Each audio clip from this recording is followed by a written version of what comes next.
নমস্কার সবাইকে, আশা করি সবাই ভালো আছেন। চলে আসলাম নতুন আরেকটি ভিডিও নিয়ে। সবজি দিয়ে খিচুড়ি, শীতকাল মানেই মজার মজার খাবার সবজি। আজ চলে আসলাম মসুর ডাল দিয়ে সবজি দিয়ে খিচুড়ি। কড়াইয়ে তেল দিয়ে দিলাম, তেলটা গরম হতে থাকবে। আমি শুকনো মরিচ সম্বার দিয়ে পাঁচফোড়ন অল্প দিয়ে দিলাম, পাঁচফোড়নের গন্ধ খুব ভালো লাগে। কেটে রাখা পেঁয়াজ, রসুন, আদা কুচি দিয়ে খুব ভালো করে ভেজে নেব। যখন পেঁয়াজটা একটু লাল লাল হয়ে আসবে তখন হালকা নেড়ে চেড়ে আমি কেটে রাখা সবজি দিয়ে দিব। এখানে আলু, ফুলকপি, সিম, গাজর, মূলা, পেঁপে নিয়েছি। আমি ঘরে যা ছিল সবজি সবই দিয়েছি।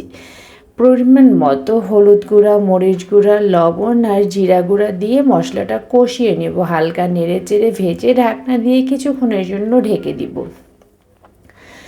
ঠিক 3-4 মিনিট পরে ঢাকনাটা উঠিয়ে সবজির লুকটা এরকম আসছে। আমি আর একটু খুব ভালো করে নেড়ে চেড়ে নেব।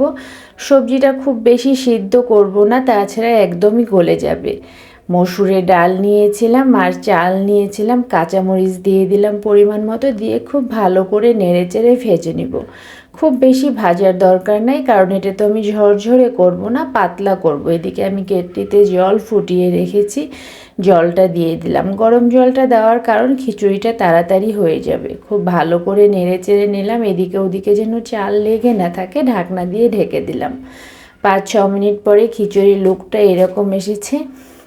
আমি খুব ভালো করে নেড়ে চেড়ে নিলাম যাতে নিচে লেগে না ধরে। আবার ঢাকনা দিয়ে ঢাকা দিয়ে দিলাম।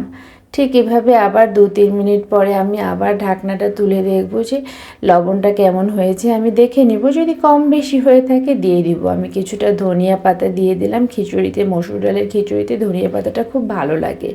দিয়ে আর একটু নেড়ে চেড়ে আমি ঢাকনা দিয়ে ঢেকে দিব। আমার খিচুড়িটা মোটামুটি তৈরি হয়ে গেছে, আর একটু শুকাবে। আমি এরকম পাতলাই খিচুড়িটা নামাবো, কারণ ঢেকে রেখে দিলে কিন্তু খিচুড়িটা জমে যাবে। আপনারা যারা সবজি দিয়ে খিচুড়ি খেতে পছন্দ করেন মসুর ডাল দিয়ে, তারা এখনই একবার তৈরি করুন, খুব মজা লাগে।